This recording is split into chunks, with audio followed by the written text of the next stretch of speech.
Bien, chers amis, bonjour. Nous allons continuer le commentaire, la lecture, l'approfondissement autant que faire se peut avec l'aide de Dieu, le seul maître de l'histoire de Tsuketan, ce que j'avais écrit en août 2014 en pleine guerre à Gaza. Nous étions arrivés à la page 17. Je vais lire et je vais essayer de commenter. Israël, devenu une nation, par le retour sur sa terre, doté de forces éminemment unificatrices, transmute en peuple hébreu, regroupe en elle toutes les réalités universelles, toutes époques confondues. Alors évidemment, nous allons un peu approfondir le thème de l'universalité de Yaakov. Dans la paracha Vayetse, et il ne s'agit pas ici de faire un commentaire de la paracha Vayetse, mais seulement de s'y référer, Yaakov a d'abord un rêve, l'échelle de Jacob, et ce songe, dont les maîtres d'ailleurs du secret, dont les maîtres du Zohar disent que ce n'est pas vraiment un songe. Certes, il a rêvé d'eux, mais l'échelle représente évidemment une réalité, un temps de l'histoire. Et dans ce temps de l'histoire, vous avez deux types d'anges. Des anges qui montent et des anges qui descendent. Et les maîtres des secrets disent que, en fait, tant que Yaakov Avinu était en Eretz Israël, il était parfaitement hébreu, eh bien, c'était les anges qui montaient. C'était une qualité d'ange différente des anges dits de Galout, qui, eux, descendent. C'est-à-dire que l'appréhension de la réalité en Galout, elle est dirigée par des forces, par des anges qui, elles, sont représentés par l'incapacité, si vous voulez, de l'homme de comprendre réellement la véracité du projet créateur, du projet directeur. Être en Galout, c'est être en obscurité, dans la pénombre. Pourquoi ? Parce que nous sommes dirigés par une autre qualité d'ange. Et nous savons évidemment que les anges vont porter dans l'homme, par la pensée, la connaissance. Et donc, si vous voulez être en Eretz Israël, c'est faire partie de cette qualité d'hommes qui sont capables de transmutation et qui reçoivent par les anges qui montent, eh bien, la graduation de leur savoir. Et Yaakov Avinu, qui était, si vous voulez, dans sa vie, l'être d'abord né en Israël, allant de Beersheba vers Haran. Et vous savez que Beersheba, c'est-à-dire les 7 pluies, le chiffre 7, les 7 sources, disent les maîtres du Sod, les maîtres des secrets, la terre d'Israël est liée directement à la source du 7, c'est-à-dire de la Malchut. Et vous savez encore une fois, on l'a dit de très nombreuses fois, que le chiffre 7 est lié à la 7e sphira, à la Malchut. Et donc, la terre d'Israël, c'est la source, l'essence même de ce 7. Et donc, sortant de cette source de ce 7, il reçoit, si vous voulez, la connexion avec les anges qui montent, puis il se retrouve à Haran, dans le pays de la colère. Haran, c'est-à-dire le pays, quelque part, de la séparation. Nous rentrons là en Galout et Yaakov Avinu avait très très peur. Il rencontre donc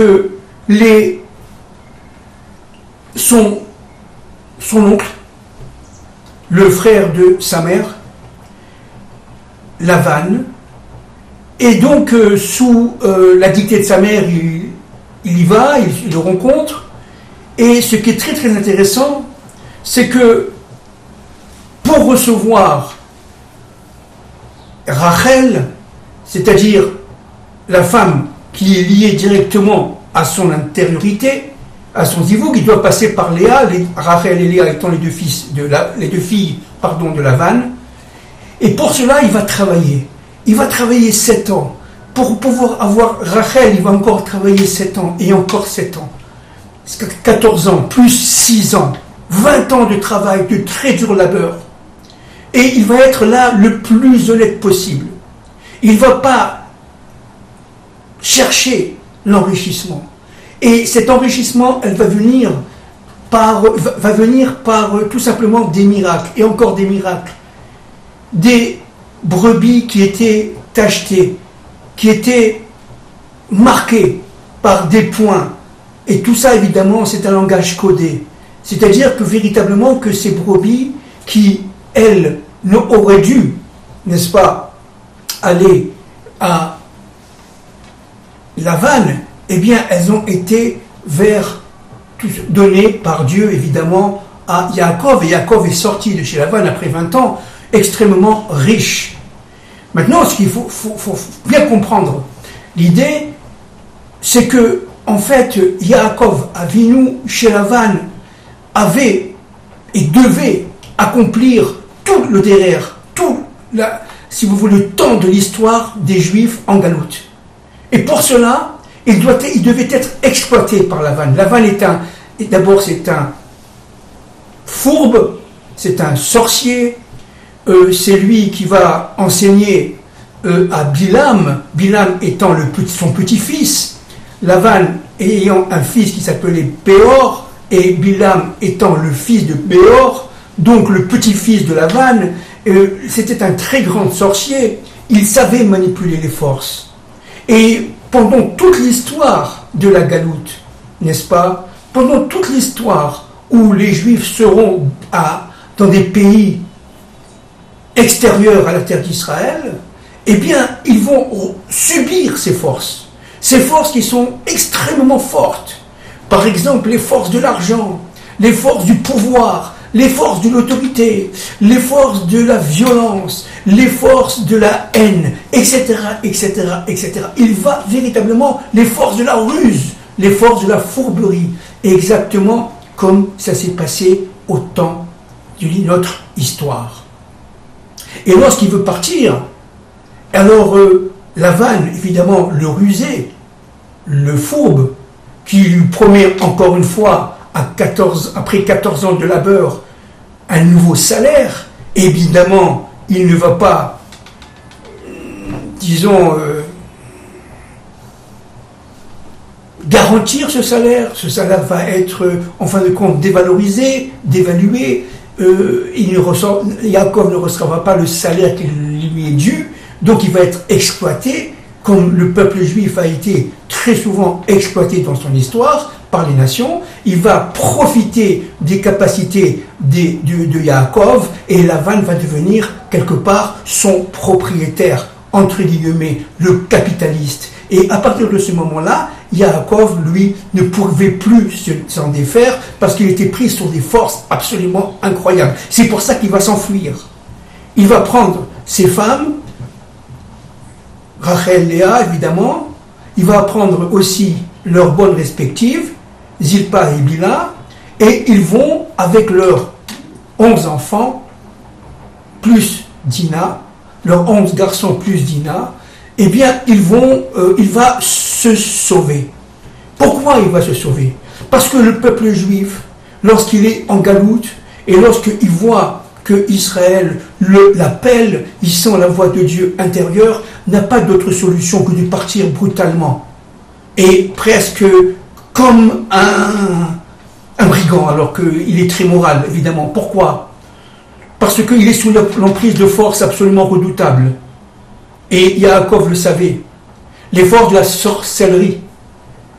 Et ces forces de la sorcellerie qu'on retrouvera dans l'histoire et jusqu'à aujourd'hui, et je répète, jusqu'à aujourd'hui, il est très difficile pour les Juifs de sortir de Galoute, Parce qu'ils sont pris dans des forces qui sont, si vous voulez, similaires à celles qui existaient au temps de Yaakov chez Lavan.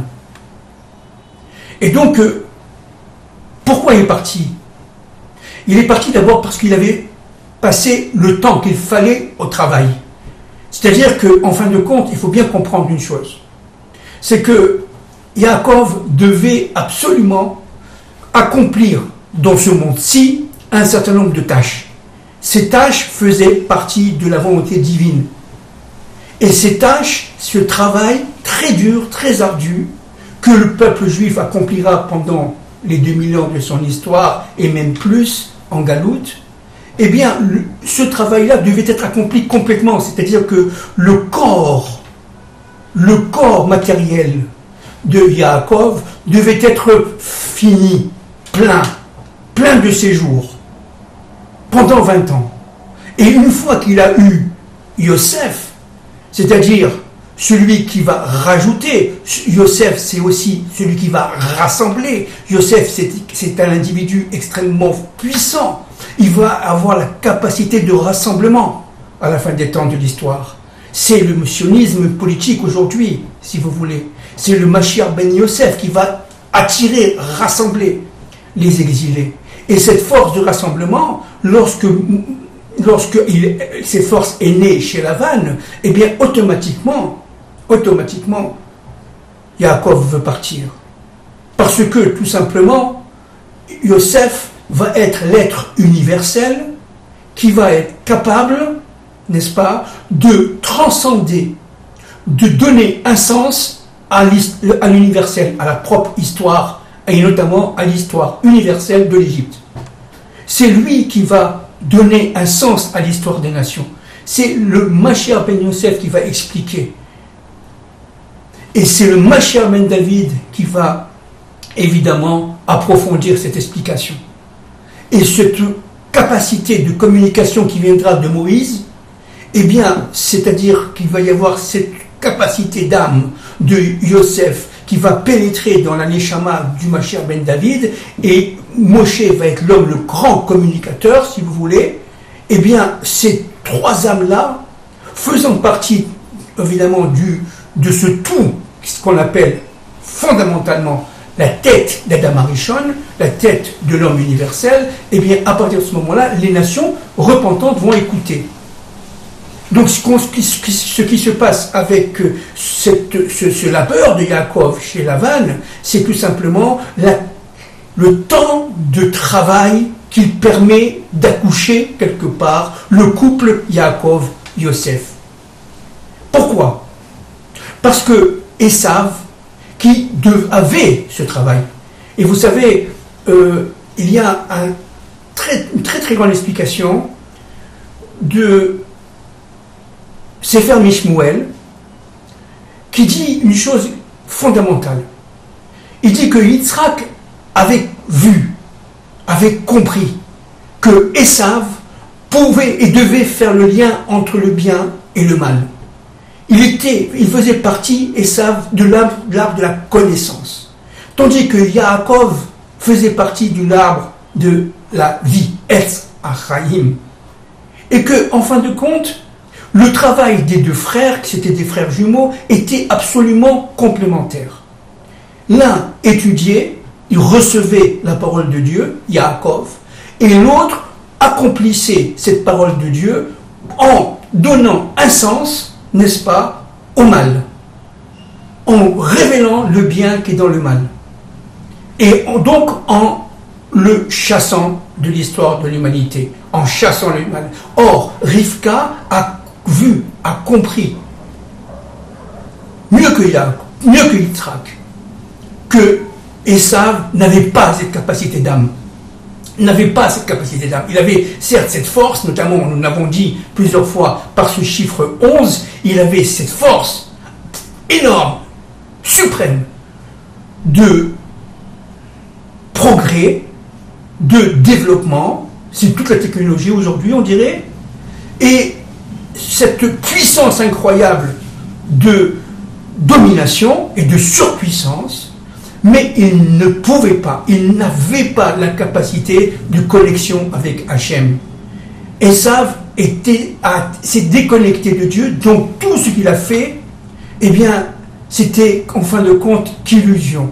C'est un monde illusoire, puisqu'il est resté enfermé dans le monde d'Elohim, et automatiquement tout ce qu'il accomplissait se liquéfiait, se désorganisait, se déstructurait presque automatiquement.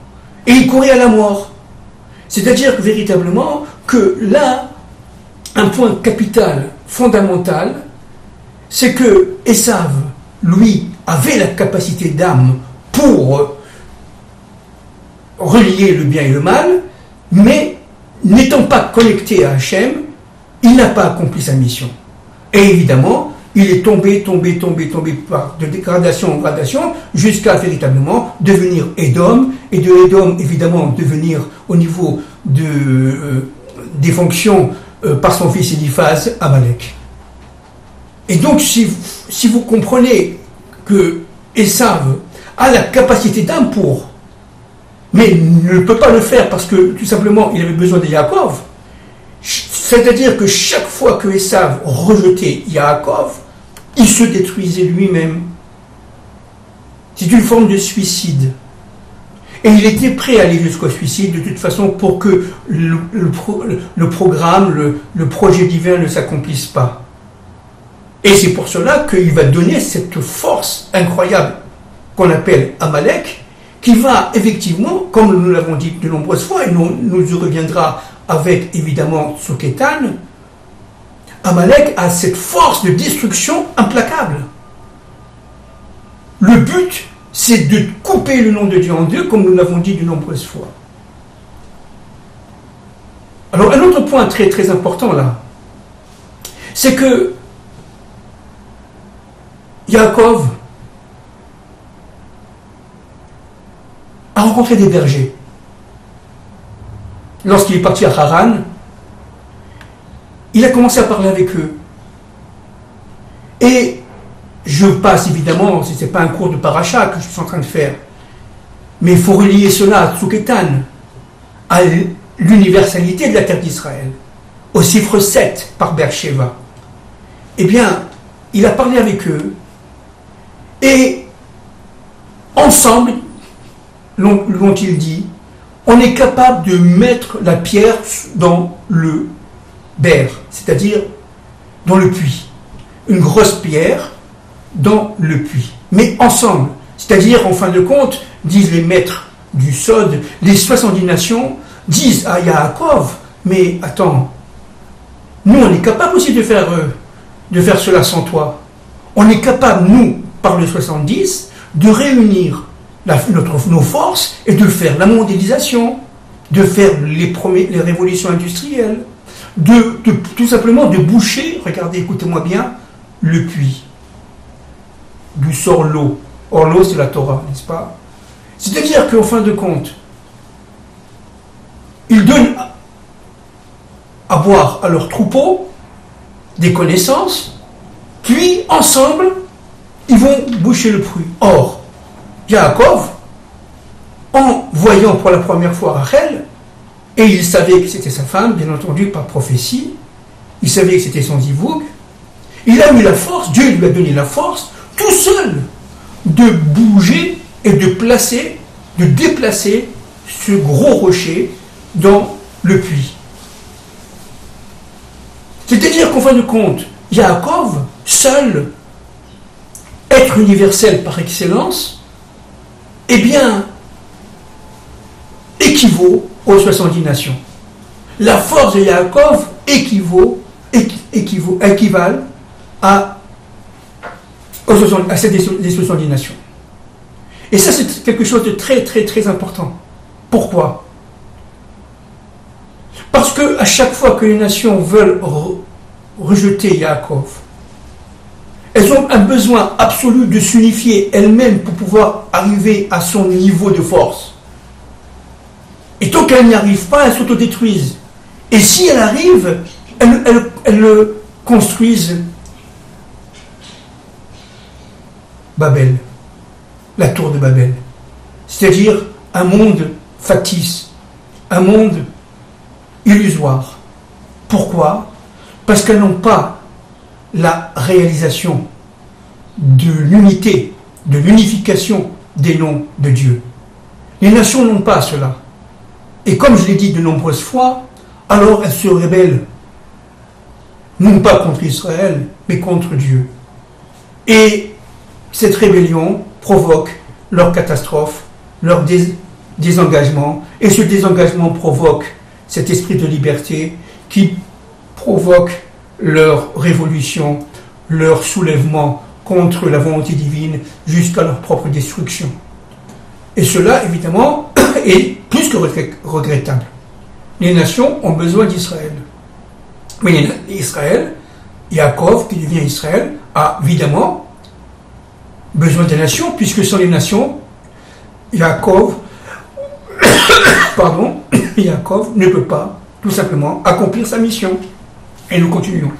Pour accomplir ici-bas sa mission essentielle, voilà, on y arrive, Israël se devait, depuis son origine et personnalisée par notre père Abraham, d'entrer dans l'alliance.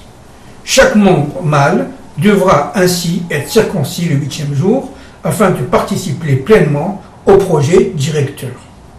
C'est le travail, je répète, du Mashiach ben David de faire rentrer l'humanité repentante, après un réveil terrible, l'humanité repentante vers le 8e jour, vers une sorte de circoncision du cœur.